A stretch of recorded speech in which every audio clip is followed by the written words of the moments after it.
Hello, good evening mga katauhan. Ngayon tula ako ng manok. Yan, pinakupsan ko muna yung manok sa lamas. Ayan. Yung lemongrass tanglad, kamatis at saka luya. Yan. Kupsan ko muna. Pakupas ba? Yung matuyo na.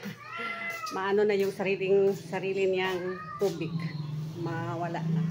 Saka may kalamungkay ako galing sa rooftop. Kinuha ko doon sa rooftop, sa 3rd floor. At saka may dinaral ako ng eldest ko ng kamote. Lagyan ko ng kamote instead na patatas. Ito na lang. Manamis-namis to para mas masarap. Lalong mas masarap. At saka yung pichay. Yan, Chinese pichay. Binabad ko sa tubig na may asin.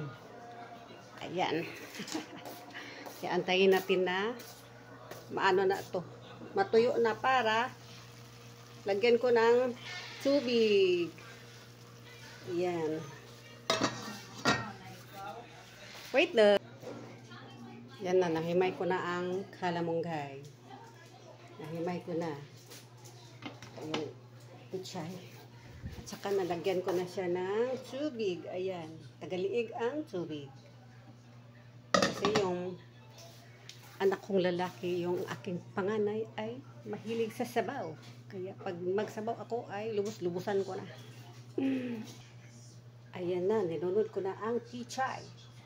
At pag kumulo na siya, isunod ko naman ang moringa. Malunggay. Ayan.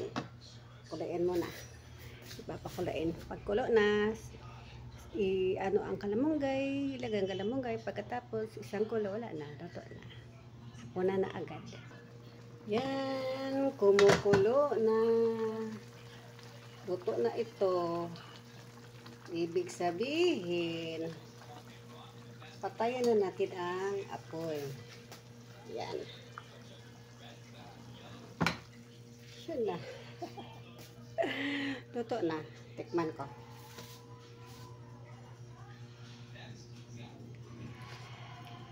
Sarap.